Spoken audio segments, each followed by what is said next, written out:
What's up, everybody? Some more High Elf multiplayer action coming your way today. My army is going to consist of 4 Lothern Sea Guard, which are a very versatile spear unit that also have 5 volleys with their bow and arrows.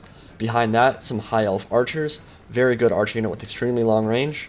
Behind that, High Elf Spears, 3 of those, tanky, very cheap High Elf Spear unit.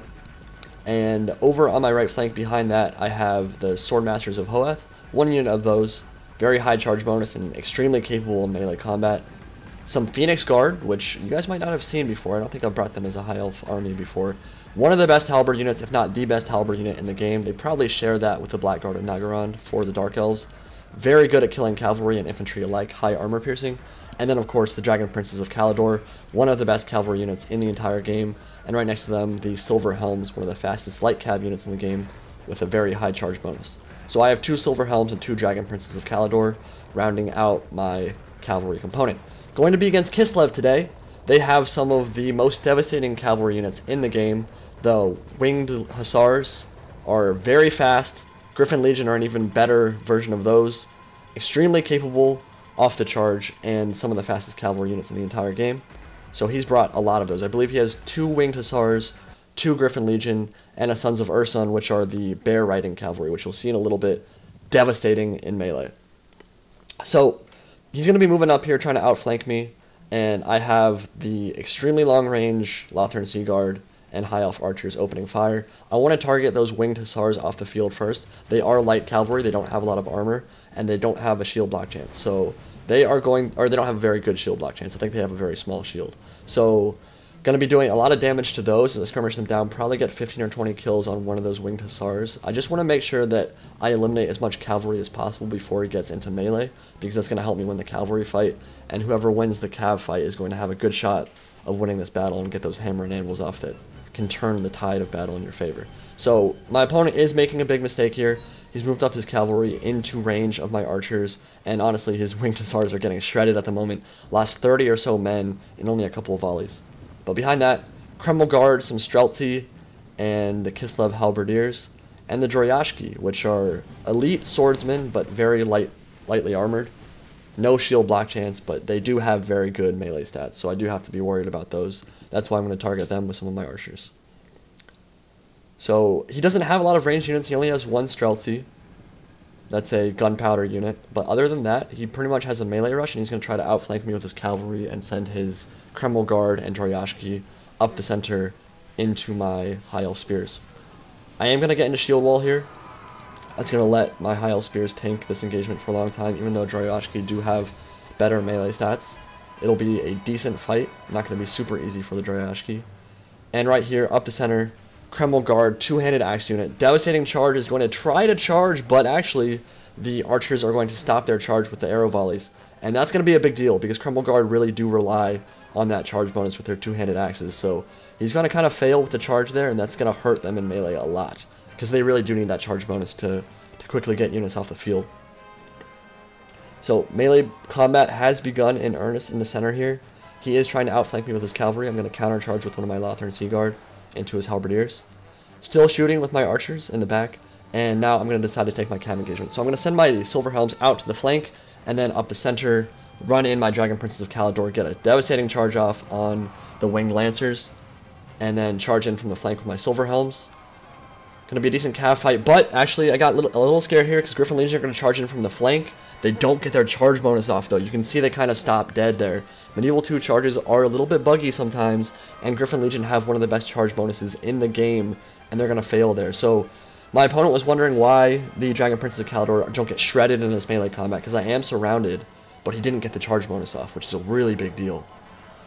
So over on the other flank, I have my Dragon Princes of Caledor tying down his Griffon Legion. Normally it would be a relatively even fight, but Phoenix Guard, the Halberd Warriors, are going to come in from behind, and this is not an engagement Kislev wants to take at all. All these cavalry units over on that flank are going to get butchered as they get sandwiched by the Phoenix Guard.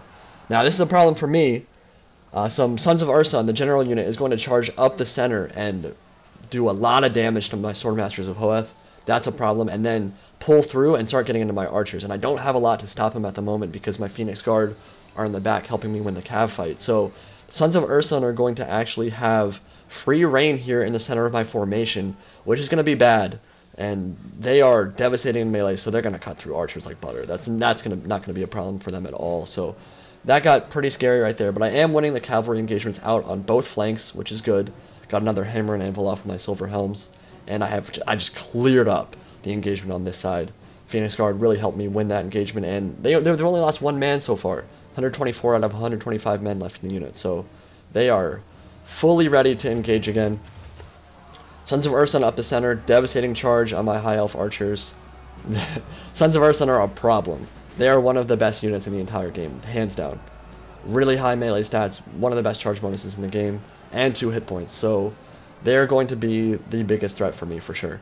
Trying to tie them down with my Phoenix Guard. He's going to pull away very smartly and continue on into some more High Elf archers, just racking up the kills, probably over 200 already at this point. And I'm just trying my best to tie them down. He's going to get a really good hammer and anvil off onto some of my Lothern Sea Guard and my High Elf spears. In the back here, I do have some free silver helms though, and huge charge into the Streltsy, the gunpowder musket unit. They're going to die very quickly. And now I have cavalry free in his backline as well. So he is going to get that devastating charge off in my rear, but I'm going to kill his gen.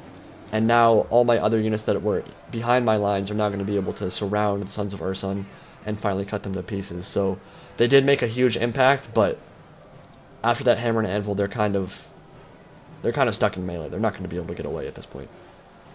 Rear charge for my silver helms. Going to hurt the halberdiers a lot. Don't want to stay in melee too long because the silver helms are all about that charge bonus. Don't want to leave them in sustained melee combat.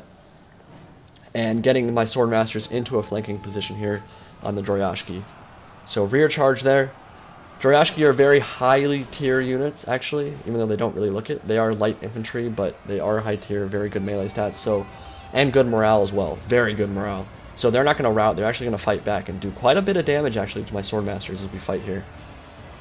But you can see that spinning animation for the High Elves. I think it's really cool that there were animations that got added by Creative Assembly that aren't in Vanilla Medieval 2, that you see more of in the mods like Call of Warhammer. The spinning animation for the swords is one of them. You can see some backflips for the Dark Elves as well. The ninja units, the assassin units can actually do backflips, which you saw probably in the Dark Elf replay. And there are a couple other animations that you never really got to see in Medieval 2 that you see quite a bit of in this mod. So some of those animations I think were actually added by the creators of the mod, which is really cool. I don't know how you would do something like that, because I doubt CA actually added backflips to the game. But either way, I am surrounding this Kislev unit. Balance bar shifted so far in my favor. This is probably going... I mean, I can't lose it at this point, really, but the Droyashki are going to take as many Swordmasters down as they can, and they're actually doing quite a lot of damage.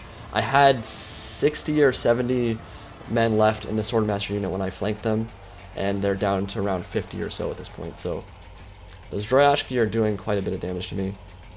More charges from the Dragon Princes of Caledor, who have made their impact felt in that cavalry engagement. And this is... it's pretty much over at this point. So we're just going to enjoy the animations and feel bad for the Kislevites. They tried their best here. Gojira actually went for a Kislev-only army. So there are a bunch of mercenary units that would make Kislev better. Like, I use the Berserkers usually when I play as Kislev, because I feel like they fit into the motif that Kislev brings to the table, that Russian bear costume that they wear. I think it fits with them quite well, but they're actually a mercenary unit, and Gojira wanted to stick with only Kislev units. So good on him for going for that army book themed Kislev army. 5th edition or whatever is the last one from the tabletop that actually had a Kislev army book. But it is going to hurt him because Berserkers definitely would have been a better main line here. Cromwell Guard I don't think did very much at all. The fact that they didn't get their charge bonus off really hurt him. They got shredded. And the Droyashki were pretty much the only melee units that did a lot of damage in melee. Those cav engagements did not go well for him at all. On one flank it should have. It was just really unfortunate that the Griffon Legion didn't get a good charge bonus off. That wasn't his fault. They just bugged out.